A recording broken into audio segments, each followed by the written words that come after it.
بسم الله الرحمن الرحيم الحمد لله رب العالمين اللهم صل وسلم وبارك على محمد وعلى آل محمد اللهم انفعنا بما علمتنا وعلمنا ما ينفعنا وزدنا علما وبارك لنا في علمنا وارزقنا الإخلاص في القول والعمل كاملا وعلما نافعا لا ينسى وتوفيقا دائما وصحة ويقينا وعافية آمين يا رب العالمين. Alhamdulillah kaum muslimin rahimakumullah. Pada pertemuan yang lalu sudah kita bahas tentang bahwasanya salat yang wajib hanya ada 5, yang lain-lainnya adalah salat sunnah, dan bahwasanya salat sunnah fungsinya adalah untuk menambal kekurangan-kekurangan pada salat wajib kita, dan juga untuk menggugurkan dosa-dosa kita, dan juga untuk menambah dan meninggikan derajat-derajat kita di hadapan Allah Subhanahu wa ta'ala.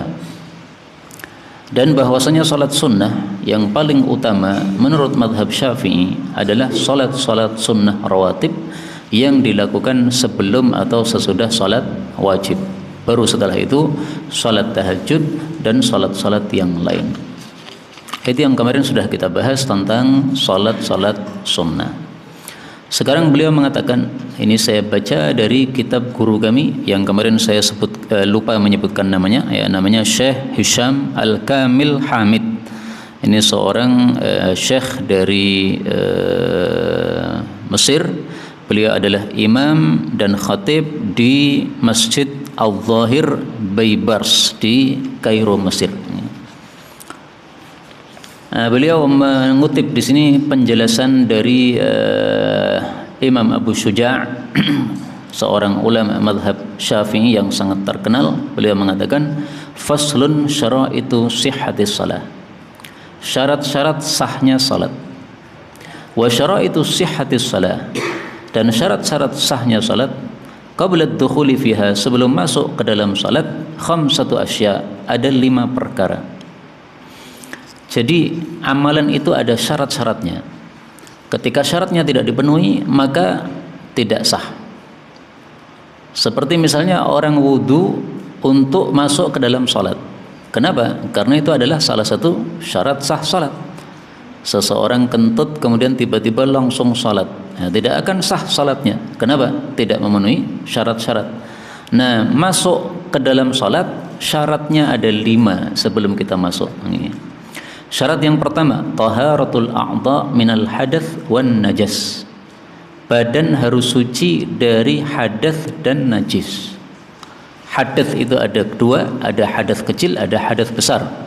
Kentut, BAB, BAK, ini hadath kecil. Hadath besar adalah haid, nifas, junub. Nah, harus bersih dulu dari itu. Untuk hadath kecil dibersihkan dengan wudu. Untuk hadas besar dibersihkan dengan mandi. Kemudian harus bersih dari najis yang menempel pada tubuh kita. Kalau kita sudah suci dari hadas, tapi ternyata di tubuh kita ada najis, misalnya tai cicak jatuh ke tangan kita nempel, nah, berarti tangan kita kan najis ini. Maka tidak boleh langsung salat meskipun sudah wudu. Maka najis yang nempel di tangan kita harus dibersihkan dulu. Kalau sudah dibersihkan, silahkan sholat. Tidak usah mengulang wudu, karena nempelnya najis ke tubuh kita tidak membatalkan wudu. Kita datang ke masjid, kemudian di tengah jalan menginjak telek lencung. Nah, maka telek lencungnya dibersihkan dari kaki kita, dan wudu tidak usah diulangi kalau sudah wudu. Kenapa? Tidak membatalkan wudu. Dulu pernah viral di Indonesia ini, ada seorang ustadz terkenal. Dia mengatakan yang nginjak tai maka wudunya batal. Nah, maka jadi ramai gara-gara itu. Ya, itu satu kesalahan, ya. Ya, mungkin beliaunya lagi pusing atau lagi nggak fokus nih, sehingga memberikan satu jawaban yang salah. Tidak boleh untuk dijadikan celaan. Ini ustadz bodoh, enggak, jangan begitu. Itu hanya tergelincir saja, ya. Saya yakin pasti beliau sudah paham kalau mempelajari fikih bahwa terkena najis itu tidak membatalkan wudu. Ya, mungkin tadi kurang fokus saja. Kemudian yang kedua, syarat kedua, satrul aurah bilibasin tahir, menutupi aurat kita dengan baju yang suci. Nah, maka harus diketahui apa saja auratnya laki-laki, apa saja auratnya wanita. Auratnya laki-laki adalah dari lutut sampai dengan pusar. Ini harus tertutup semuanya. Kalau ada yang terbuka, maka sholatnya tidak sah. Sehingga pemuda-pemuda yang kaosnya terlalu pendek, cekak, sehingga ketika dia ruku, maka bagian belakangnya sini buka, kerak, nah, itu sholatnya tidak sah. Kenapa? Bukanya di bagian area bawah pusar. Ini pusar, nah melingkar sebadan ini semuanya adalah area apa? Area aurat. Sehingga kalau dia pakai celananya posisinya di bawah pusar, sementara kaosnya pendek, nah ketika ruku akan terbukalah, itu salatnya tidak sah. Banyak saya lihat pemuda-pemuda, pakaiannya tidak aturan, celananya juga tidak aturan, akhirnya ketika ruku atau ketika sujud sehingga terbuka itu, tersingkap, tidak sah. Maka paling bagus ya pakai baju takwa atau pakai gamis panjang seperti saya ini, kan tertutup semuanya begini. Dan bajunya harus bersih. Kalau ternyata bajunya ada tai cicaknya, nah, tidak boleh juga dipakai. Gimana caranya? Bersihkan dulu tai cicaknya. Bagaimana kalau di tengah-tengah sholat tai cicak nongol di peci kita? Nah, pecinya dilepas, lanjutkan sholatnya. Tai cicak jatuh pada gamis kita, nah, kalau bisa disingkirkan. Kalau bisa disingkirkan ya alhamdulillah, berarti apa namanya? Bisa kita lanjutkan sholat kita. Tapi kalau ternyata 1000 tai cicak, ya nggak bisa dilanjutkan sholatnya. Harus kita berhenti sholat, lepas baju, kemudian baru ganti baju, kemudian sholat lagi diulang dari awal. Tapi rata-rata yang kita alami adalah hanya 1 tai saja, bisa dibersihkan atau bisa diselendek.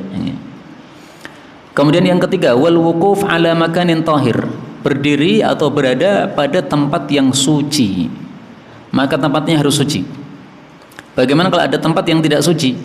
Caranya adalah kalau bisa dibersihkan dulu yang najis, dipel. Kalau tidak bisa, maka boleh kita ambil tikar, tikarnya ditaruh di atas yang najis tadi, sehingga kita sholat di atas tikar yang suci. Meskipun bawahnya najis, nggak ada masalah. Yang penting najisnya tidak ngerembes naik ke atas. Misalnya ada tai cicak kering, tai cicak najis. Nah, kita melihat masjid, wah kok banyak tai cicaknya ini, sholatnya gimana? Ambil sajadah, gelar sajadah, di bawahnya sajadah banyak tai cicak, nggak apa-apa, kita sholatnya di atas sajadah, sah, karena sajadahnya sudah tahir, sudah suci. Kemudian kalau misalnya tembok itu najis, tembok masjid, maka kita sholat jangan nempelkan kepala kita ke tembok masjid. Apakah mungkin tembok masjid najis? Mungkin. Ketika tembok masjid dicat dengan kuas, yang kuasnya dari bulu babi. Bulu babi najis. Dicelupkan ke dalam kuas, dalam cat, maka catnya ikut najis. Dicat ke masjid, maka seluruh tembok masjid menjadi najis. Nah, gimana ini kalau tembok masjid najis semua? Apakah sah kita sholat di situ?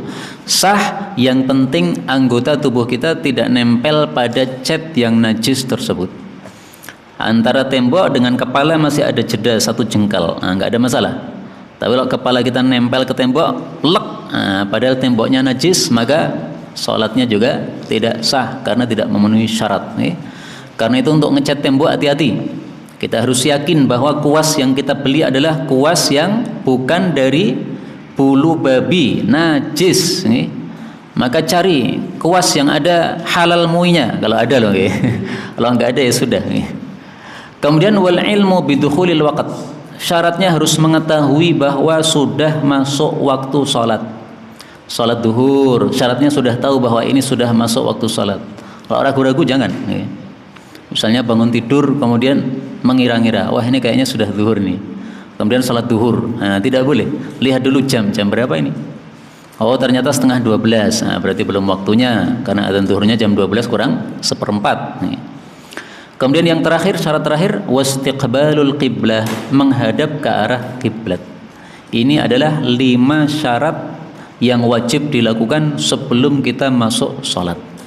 Nah, kalau sudah menghadap ke arah kiblat, baru kemudian Allahu Akbar, takbiratul ihram. Untuk syarat terakhir ini ada pengecualian. Boleh kita tidak menghadap ke arah kiblat. Kenapa? Karena hukum Islam sifatnya elastis nih. Sifatnya adalah lembut, sifatnya adalah longgar. Ketika ada kondisi begini maka hukumnya begini, ketika ada kondisi begini maka hukumnya berubah. Nah, menghadap ke arah kiblat termasuk yang dalam kasus seperti ini. Tidak wajib selalu menghadap ke arah kiblat. Kapan tidak wajib menghadap kiblat? Beliau mengatakan wa yajuzu tarkul qiblah fi halatain. Boleh meninggalkan kiblat dalam dua kondisi. Kondisi pertama fi syiddatil khauf, pada kondisi sangat ketakutan, yaitu dalam perang nih, Pak. Perang kita bawa senjata pedang, musuh juga bawa senjata pedang. Zaman dulu kan perang dengan pedang-pedangan begitu. Nah, kondisi perang berkecamuk, tiba-tiba azan zuhur, dan perang biasanya berhentinya nanti selesainya jam 4. Ya sudah, nggak akan bisa kita menunggu selesainya perang. Harus sholat saat itu juga. Gimana caranya? Ya sudah, sholat sambil angkat pedang, sambil pedang-pedangan sambil sholat. Sholatnya gimana? Tidak menghadap kiblat, nggak ada masalah. Karena kondisi perang yang sangat dahsyat sedang berkecamuk. Tapi tampaknya tidak ada di Indonesia sekarang ya, tidak ada perang di Indonesia. Kemudian yang kedua, wa fin nafilah, pada sholat sunnah fis safar, ketika safar, ala rahilah, di atas kendaraan. Misalnya kita pergi naik bis dari Solo ke Jawa Timur, ke Surabaya. Nah, bisnya menghadap ke arah timur. Kita sholat sunnah di bis, sholat tahajud. Karena biasanya sholat tahajud di rumah. Nah, sekarang safar ke Jawa Timur, pengen juga sholat tahajud seperti biasa. Silahkan sholat tahajud di bis, menghadap ke timur, nggak apa-apa. Karena ini adalah sholat sunnah ketika safar di atas kendaraan. Jadi syaratnya 3 nih. Sholat sunnah. Berarti kalau sholat wajib tidak boleh menghadap ke arah selain kiblat. Syaratnya harus safar. Maka dalam kondisi tidak safar, kondisi di rumah, wajib menghadap ke arah kiblat. Syarat yang ketiga, harus di atas kendaraan. Kalau kita safar tapi tidak di atas kendaraan, ya tetap wajib ke arah kiblat. Misalnya kita safar kemudian mampir di tengah jalan di rumah makan. Di rumah makan ada musallanya. Nah, selesai kita makan, kita pengen sholat sunnah di situ, meninggalkan bekas kebaikan di rumah makan tadi, yaitu sholat sunnah. Maka wajib menghadap ke arah kiblat. Kenapa? Tidak memenuhi syarat. Syaratnya 3 tadi, harus sholat sunnah, harus kondisi safar, harus di atas kendaraan. Bagaimana kalau di atas kendaraan tapi tidak safar? Misalnya antum dari masjid ini, atau dari rumah lah, antum dari rumah menuju ke masjid, khawatir sudah akan qomat, maka antum sempatkan sholat sunnah di atas motor. Gimana ini? Boleh tidak? Nah, di sini diperselisihkan ulama. Kalau mazhab Syafi'i mengatakan tidak boleh.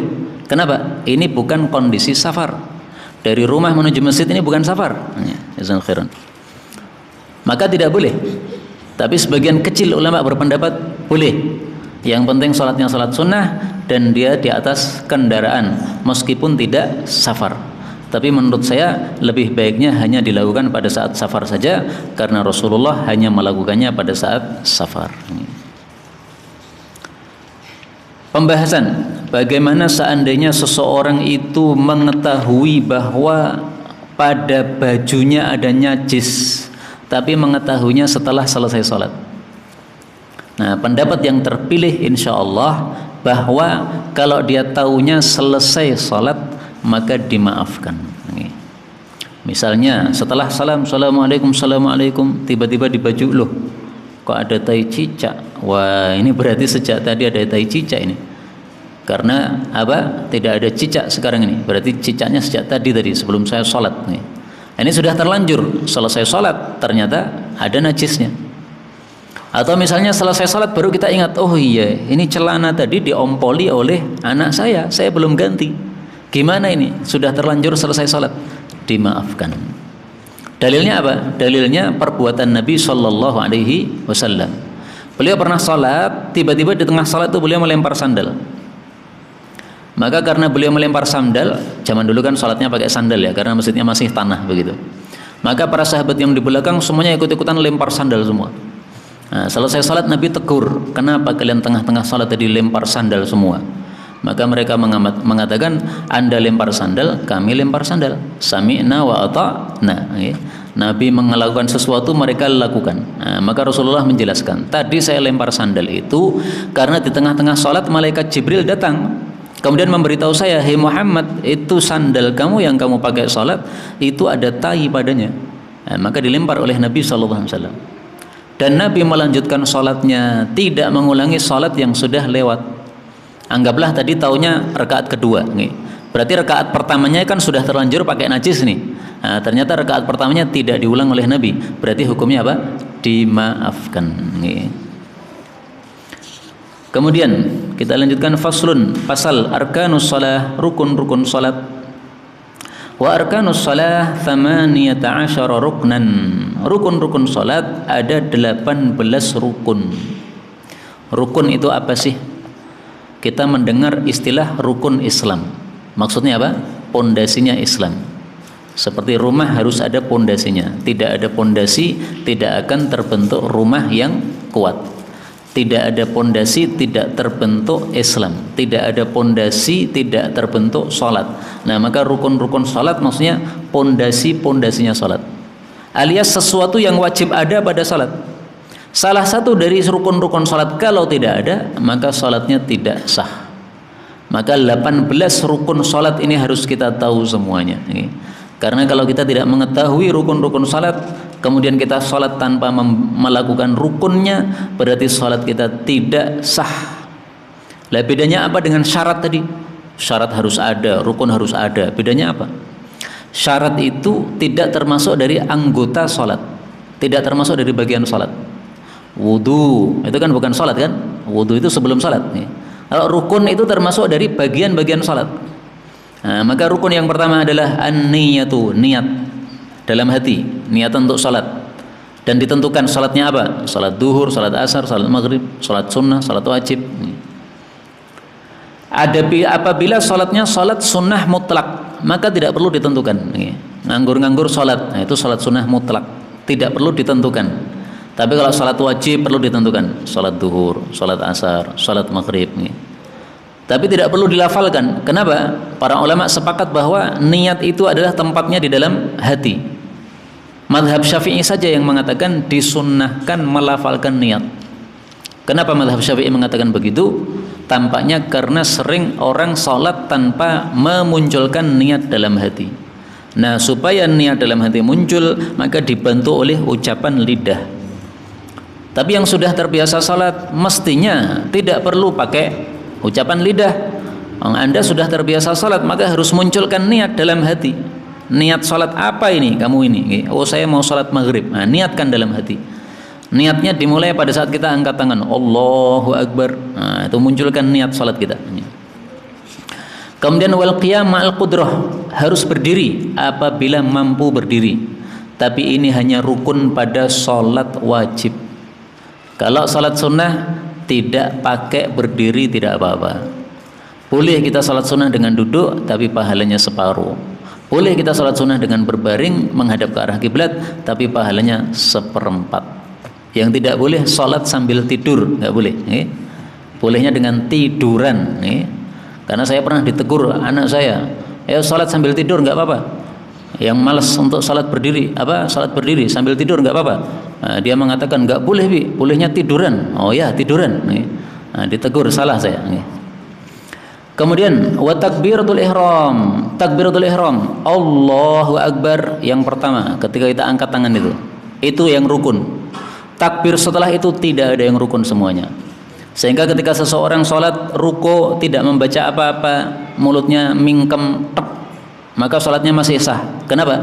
Takbirnya bukan rukun. Tapi untuk yang pertama ini adalah rukun. Wa qiraatul Fatihah, dan membaca Al-Fatihah termasuk rukun. Wa bismillahirrahmanirrahim ayatum minha, dan bismillahirrahmanirrahim termasuk ayat dari surat Al-Fatihah. Ini mazhab Syafi'i. Maka dalam mazhab Syafi'i kalau ada orang sholat tanpa baca bismillah, sholatnya tidak sah.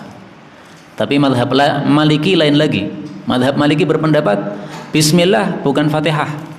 Fatihah mulainya alhamdulillahirabbil alamin, arrahmanirrahim, maliki yaumiddin, iyyaka na'budu wa iyyaka nasta'in, ihdinas siratal mustaqim, siratal ladzina an'amta 'alaihim Ayat terakhir ghairil maghdubi alaihim waladdallin. Nah, pas 7 ayat. Berarti bismillah bukan termasuk Fatihah. Maka mazhab Maliki tanpa baca bismillah nggak apa-apa, sah. Contohnya antum tergesa-gesa masuk ke masjid, imamnya sudah hampir selesai bacaannya. Nah, daripada antum nanti telat, maka antum mulainya langsung Allahu Akbar, alhamdulillahi rabbil alamin. Itu dalam mazhab Maliki hukumnya apa? Sah. Tapi dalam mazhab Syafi'i tidak sah. Kenapa? Fatihahnya korupsi 1 ayat, tidak sah. Sehingga harus pakai bismillahirrahmanirrahim. Rata-rata orang Indonesia ini memakai mazhab Syafi'i. Tapi kalau saya terus terang, saya setelah melihat dalil-dalil, saya lebih cenderung bahwa bismillah bukan termasuk Al-Fatihah. Karena hadisnya sahih diriwayatkan oleh Imam Muslim bahwasanya Allah mengatakan, saya bagi salat Al-Fatihah itu menjadi 2 bagian, separuh untuk saya, separuh untuk hamba. Kemudian Nabi mengatakan, apabila hamba membaca alhamdulillahi rabbil alamin, bismillah enggak disebut oleh Nabi. Nah, berarti mulainya Fatihah dari apa? Alhamdulillahi rabbil alamin. Tapi panjenengan yang meyakini bismillah termasuk Fatihah, silahkan, enggak ada masalah. Itu mazhab Syafi'i, pendapat ulama juga boleh diikuti, tapi tidak wajib diikuti ya. Yang wajib diikuti adalah kita mengikuti apa yang kita yakini benar ya. Antum mengikuti mazhab Syafi'i, silahkan. Saya mengikuti mazhab Maliki dalam hal ini, silahkan. Yang penting punya dasar, punya dalil ya. Nah, kembali ke sini, bismillahirrahmanirrahim tetap sebaiknya kita baca meskipun seandainya kita berpendapat bukan termasuk rukun. Kenapa? Supaya lebih sempurna salat kita. Kemudian ruku wat tuma'ninatu fihi, dan tuma'ninah di dalam ruku. Warraf'u wal i'tidal, bangkit dari ruku yaitu i'tidal. Wat tuma'ninatu fihi, tuma'ninah padanya. Was sujud, lalu sujud. Wat tuma'ninatu fihi, dan tuma'ninah pada sujud. Wal julus bainas sajdatain, lalu duduk di antara 2 sujud. Wat tuma'ninatu fihi, dan tuma'ninah padanya. Wal julusul akhir, dan duduk tahiyat terakhir. Nah, ini semuanya yang saya baca termasuk rukun-rukun salat yang setiap salat kita lakukan itu. Yang perlu dikasih komentar adalah kata-kata tuma'ninah. Tuma'ninah itu artinya tenang. Tenang itu artinya tubuh kita sudah tidak bergerak lagi. Sujud Allahu Akbar, tidak boleh Allahu Akbar, enggak begitu ya. Allahu Akbar. Nah, tenang dulu. Tuma'ninah itu namanya tenang. Tenangnya sekitar berapa menit? Para ulama fikih mengatakan sekitar membaca 1 kali tasbih. Sehingga kalau kita sujud subhana rabbiyal a'la, Allahu Akbar, sah. Karena sudah 1 kali. Hanya saja minimal sempurna adalah 3 kali. Subhana rabbiyal a'la, subhana rabbiyal a'la, subhana rabbiyal a'la.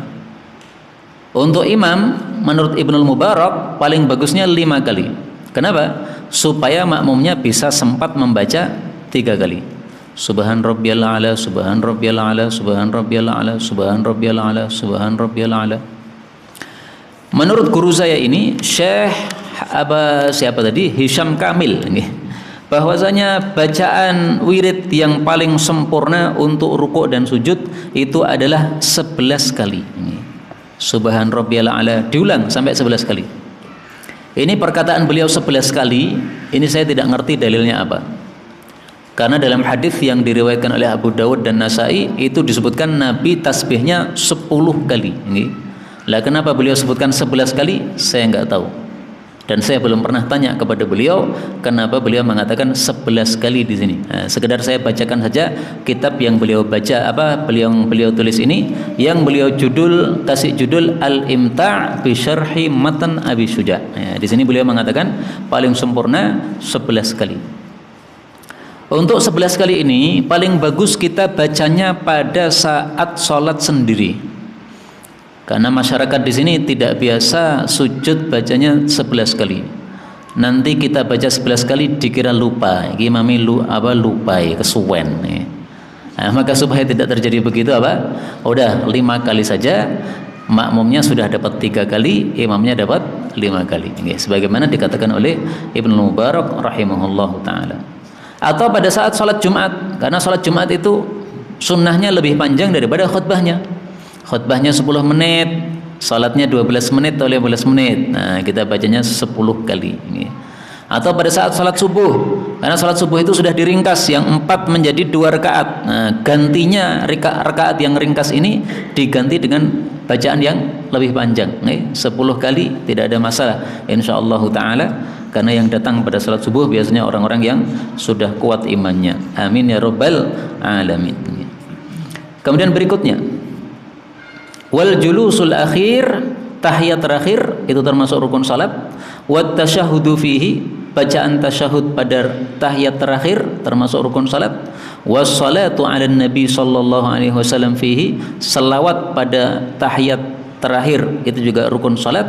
Wat taslimatul ula, dan salam yang pertama itu juga termasuk rukun salat. Loh, kok tahiyat awal kok tidak disebutkan? Tahiyat awal bukan termasuk rukun, tapi termasuk bab kedua nanti, sunnah salat. Lah bedanya apa antara rukun dengan salat? Sunnah. Kalau rukun, kalau ditinggalkan maka salatnya tidak sah. Tapi kalau sunnah, kalau ditinggalkan bisa diganti dengan sujud sahwi. Nabi pernah salat duhur, setelah 2 rakaat langsung bangkit, lupa tidak tahiyat awal. Maka semua sahabat disuruh bangkit semuanya, ikut Nabi SAW, karena Nabi sudah terlanjur berdiri lurus. Nah, setelah menyelesaikan 4 rakaat, baru Nabi kemudian sujud sahwi, mengganti apa? Duduk tahiyat awal. Ini menunjukkan bahwa duduk tahiyat awal bukan termasuk rukun salat. Karena kalau termasuk rukun salat tidak bisa diganti dengan sujud sahwi, tidak sah rakaat tersebut seandainya dia termasuk rukun salat. Beliau mengatakan salam yang pertama yang rukun salat. Berarti salam yang pertama ini yang termasuk rukun. Salam yang kedua bukan rukun. Salam yang kedua ini hanya sunnah salat. Sehingga seandainya kita salam hanya 1 kali gimana? Sah. Karena sudah melakukan rukun. Salam yang pertama itu pun hanya assalamualaikum yang rukun. Warahmatullahnya itu sudah sunnah. Maka kalau kita salat, salam assalamualaikum, baru kum tiba-tiba kentut, nah salatnya udah sah. Assalamualaikum warahmatullah, belum warahmatullah sudah kentut dulu, maka salatnya apa? Sah, karena sudah menyelesaikan rukun. Tapi kalau baru assalamu kemudian keluar angin, nah salatnya tidak sah. Karena kurang 1 kata, alaikum, kurang alaikum tok. Maka assalamualaikum itu yang rukun, warahmatullahi wabarakatuh itu sunnah. Apalagi yang ke kiri, assalamualaikum warahmatullahi wabarakatuh, semuanya yang ke kiri sunnah. Kemudian beliau mengatakan wa niyatul khuruj minas shalah, termasuk rukun adalah niat untuk keluar dari salat. Sambil salam, sambil niatan hati saya keluar dari salat. Tapi penjelasan ini kata guru kami Syekh Hisham Kamil, ini pendapat yang lemah. Sehingga orang tidak wajib meniatkan keluar dari salat. Begitu dia mengucapkan assalamualaikum, itu sudah keluar dari salat otomatis. Sehingga kalau sudah assalamualaikum, maka dia kentut pun salatnya sudah sah. Kalau imamnya sudah assalamualaikum, maka makmumnya langsung berdiri karena dia masbuk, karena dia terlambat, boleh. Tidak harus menunggu sampai salam 2 kali, karena salam yang pertama yang wajib, assalamualaikum. Maka setelah assalamualaikum selesai, makmum yang telat langsung berdiri boleh. Tapi menunggu sampai salam kedua juga boleh, sama-sama boleh. Kemudian rukun terakhir, wa tartibul arkani ala ma dzakarna. Rukun-rukunnya harus urut, tidak boleh dibolak-balik. Ruku, berdiri, sujud, duduk harus urut. Tidak boleh, wah saya sujud dulu aja, rukuknya nanti belakangan. Enggak bisa, ya. Ini adalah tidak sah salat yang bolak-balik seperti itu, karena salat harus sesuai dengan tuntunan Sayyidina Rasulullah sallallahu alaihi wasallam. Inilah 18 rukun-rukun salat yang setiap hari sudah kita lakukan, hanya tinggal kita mengulang saja ilmu ini supaya lebih mantap lagi, dan supaya kalau ada kekurangan pada salat kita bisa perbaiki. Kita lanjutkan bab berikutnya, sunanus shalah qabla wa ba'da dukhul fiha. Sunnah-sunnah salat baik yang ada sebelum salat maupun setelah masuk ke dalam salat. Jadi sunnah salat dibagi 2. Sunnah sebelum masuk waktu salat dan sunnah setelah kita masuk di dalam salat. Beliau mengatakan, wa sunanuha qabla ad-dukhul fiha syai'an. Sunnah salat sebelum masuk ada dua. Yang pertama al-adzan, mengumandangkan adzan, wal iqamah, yang kedua mengumandangkan iqamah. Ini tentu saja untuk salat 5 waktu. Apa hukumnya adzan? Apa hukumnya iqamat? Hukumnya kalau salatnya jamaah adalah sunnah kifayah. Sunnah kifayah maksudnya gimana? Maksudnya kalau sudah ada satu yang adzan, tidak harus semuanya adzan. Kalau sudah ada satu yang qomat, tidak harus semuanya qomat. Cukup satu orang sudah cukup. Mewakili yang lain. Maka di sini Pak muadzinnya kan satu orang. Yang qomat juga satu orang. Nggak usah rame-rame qomat, nggak usah. Maka hukumnya apa? Sunnah kifayah. Adapun kalau sholatnya kita sendiri-sendiri, maka hukumnya adzan dan qomat adalah sunnah ain. Jadi masing-masing orang yang salat sendiri-sendiri, dia adzan sendiri, qomat sendiri. Misalnya panjenengan lagi tidak bisa ke masjid, maka panjenengan salat maghribnya di rumah. Nah, maka di rumah panjenengan adzan sendiri, qomat sendiri. Tapi nggak usah pakai mic, Pak. Pakai mic nanti orang merasa antum aneh nanti ya. Kipi itu adzan neng omah nganggo mic, nggak usah. Karena mungkin sebagian kita kan punya mic di rumahnya, maka nggak usah dipakai itu. Nanti mengganggu para tetangga. Udah biasa saja untuk kita sendiri. Hukumnya sunnah ain kalau untuk orang yang sholatnya sendiri-sendiri, sholat wajibnya sendiri-sendiri.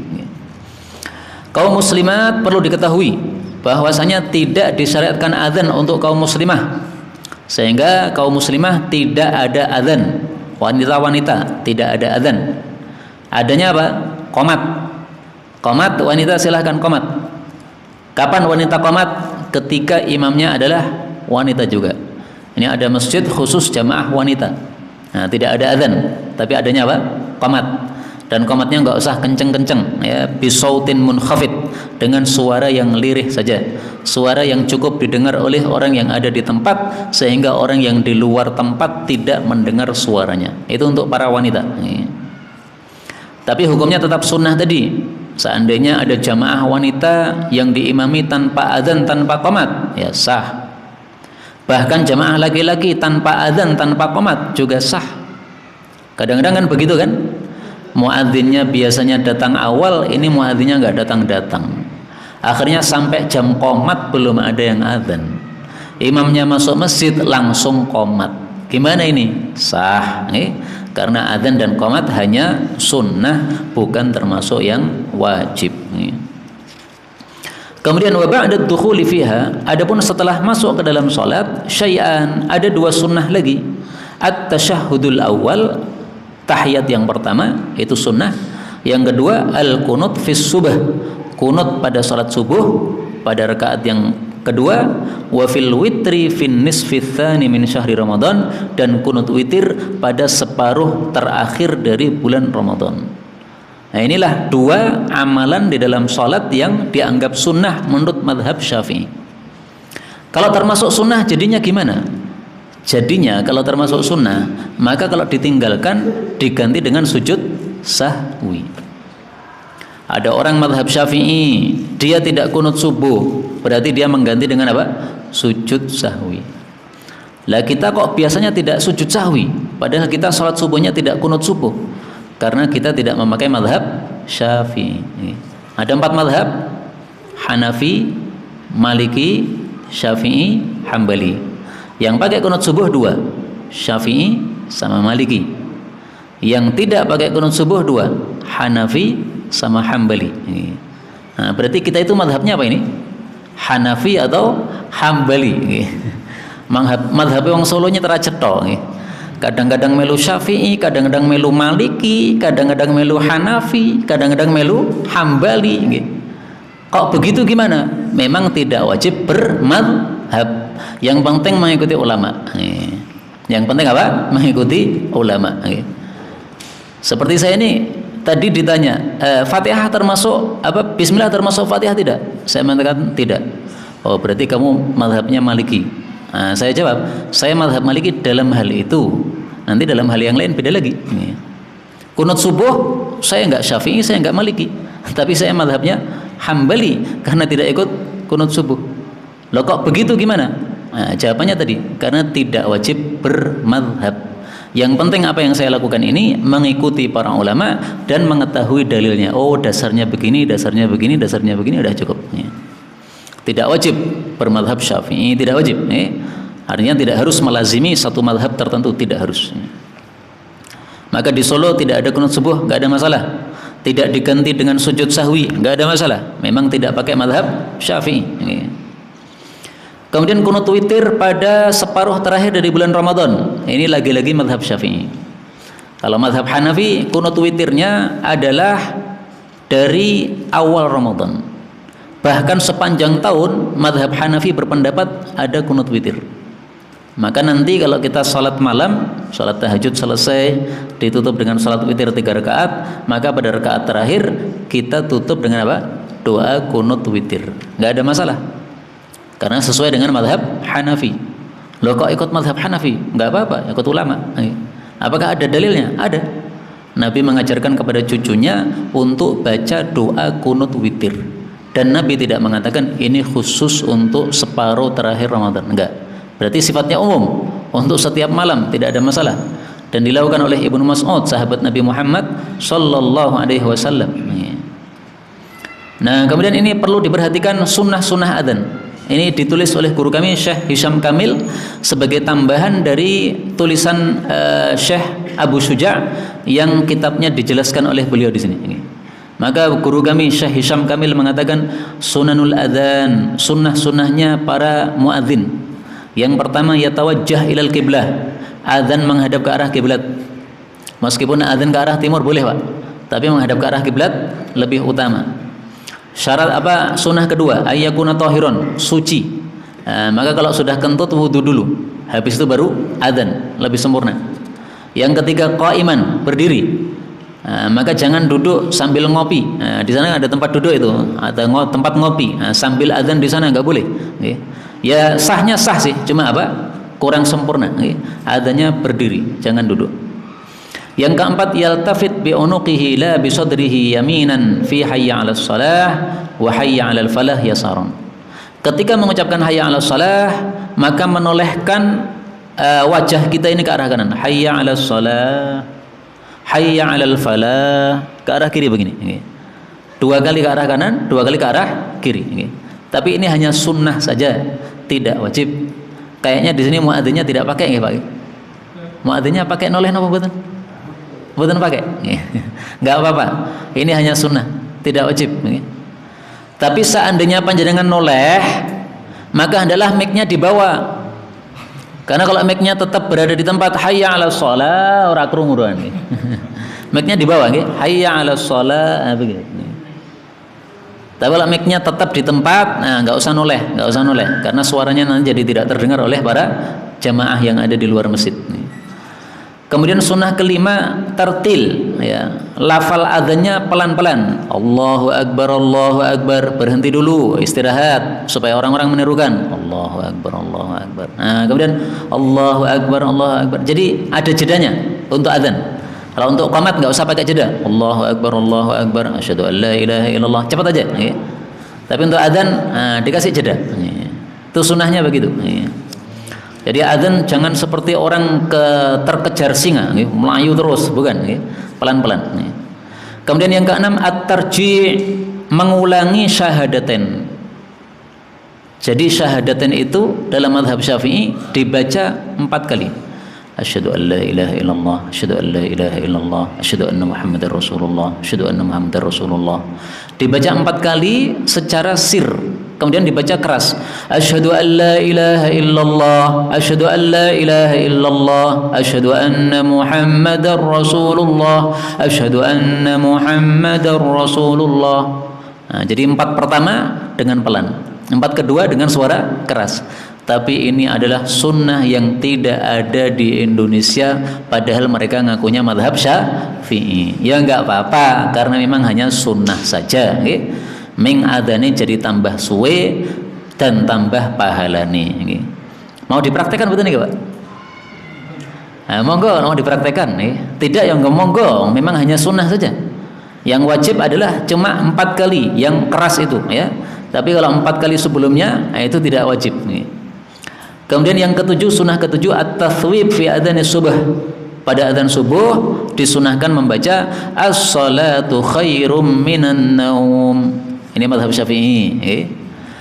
Nah, bagaimana kalau tidak ada salatu khairum minan naum? Tidak apa-apa, karena itu hanya sunnah. Sunnah itu ditinggalkan tidak apa-apa, tidak berdosa dan adanya sah. Nah, mungkin kalau di sini bukan karena tidak mengetahui ya, tapi karena memang tidak memakai mazhab Syafi'i. Kemudian yang kedelapan, ayyakunal muadzin hasanas saut hasanal khuluq. Muadzin yang bagus suaranya, yang bagus akhlaknya. Jadi muadzin yang suka mabuk-mabuk, enggak boleh. Kamu ahli mabuk adzan, enggak boleh, nggih. Ada orang yang suka main kartu, main judi, nggih. Kemudian masuk adzan, dilarang. Kamu suka main judi kok adzan, nggih. Yang akhlaknya baik, yang tidak neko-neko di dalam kehidupannya ini, maka itulah yang adzan, nggih. Yang kesembilan, ada mutamtid bil adzan. Adzan tidak diliuk-liukkan. Allah. Tidak begitu, nggih. Adzan itu manggil orang, Pak. Hayya 'alas shalah, ayo salat. Hayya 'alas shalah, ayo salat. Begitu. Tidak diliuk-liukkan, nggih. Coba panjenengan manggil bakso diliuk-liukkan. Kira-kira gimana? Pak bakso. Kira-kira dia datang atau muring? Oh, kurang ajar karo aku. Nah, kalau untuk Pak bakso aja kita manggilnya dengan sungguh-sungguh, bagaimana lagi untuk adzan? Harus sungguh-sungguh, jangan diliuk-liukkan begitu.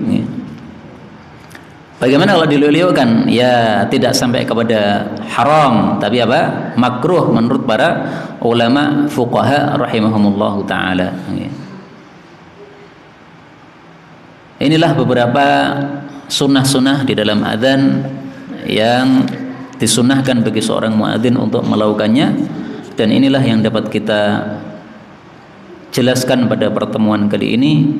Ada dua bab yang sudah kita bahas. Pertama tentang rukun-rukun salat ada 18, kemudian sunnah-sunnah salat ada 2 sunnah sebelum masuk salat, dan ada 2 sunnah setelah masuk ke dalam salat, dan ada sunnah-sunnah adzan juga. Insyaallah pada pertemuan yang akan datang kita lanjutkan bab berikutnya, yaitu hayatus shalah. Hayat di dalam salat. Jadi salat itu ada 3 bagian, ada rukun harus dilakukan, kalau tidak dilakukan maka salatnya tidak sah. Ada sunnah, kalau tidak dilakukan maka bisa diganti dengan sujud sahwi.